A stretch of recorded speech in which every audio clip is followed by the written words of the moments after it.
Chemical submission.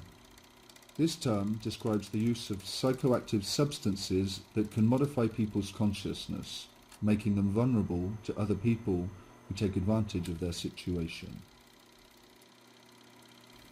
From robbery to rape, a huge number of criminal acts are associated with a method whose use has been increasing over the last decades.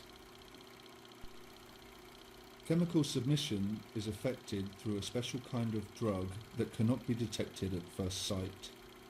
Drugs that don't smell, taste, and are colourless. They can also be inhaled, ingested, and absorbed through the skin. Escopolamine and benzodiazepine are two of the most used.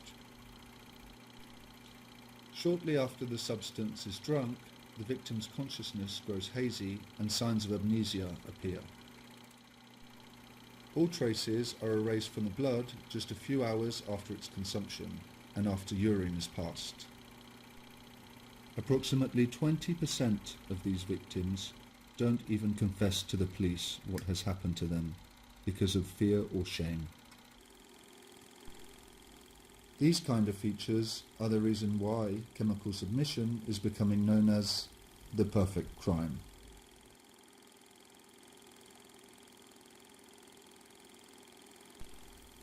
How would you define the reactions of the people you told about what happened to you? I felt that they didn't believe me. It didn't matter who I tell. I felt as if I was talking to a wall. The police reacted in a much more assertive way. I know it may be difficult to understand. It's not every day that someone goes to the police station and says that they think that they have been mugged or raped. Did you feel angry when you were in that situation? More than rage, I felt a sense of impotence because the moment you inform the police, a patrol takes you to a hospital where they may tell you that unfortunately they don't treat that kind of victims. And they advise you to go to another hospital where they may make you wait for hours. If you go to the bathroom, you're not aware of the amount of crucial evidence that disappears at that moment. Why do you think this happened to you? Adults always tell women not to walk home alone, to hold their glass at every moment to avoid the spiking of their drink. But even so, these crimes still happen.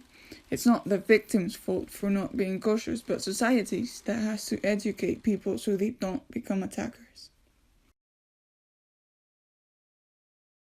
Hours were passing by, and after urine and blood analysis were over, a feeling of helplessness and impotence took over me. Despair, a feeling of shame. I couldn't remember anything, and I had to try even though I didn't want to. The police said that they had believed in me from the very first second, but every proof was gone. You can't verify anything if you don't have any witnesses or somebody who knew exactly where you were going.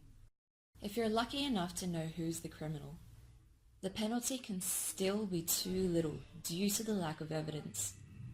People have to know that these crimes are more frequent than they may think, and that teenagers are indeed the ones who make the state of unconsciousness something normal by encouraging their friends to drink more, because that way they become funnier and less shy. I was raped after being drugged with a combination that can be as normal as alcohol mixed with antidepressant, ibuprofen. If there is someone listening to this recording, think about whether or not pushing somebody to drink more than they want is something very different or not from applying drugs to their drinks without their consent. I never said yes.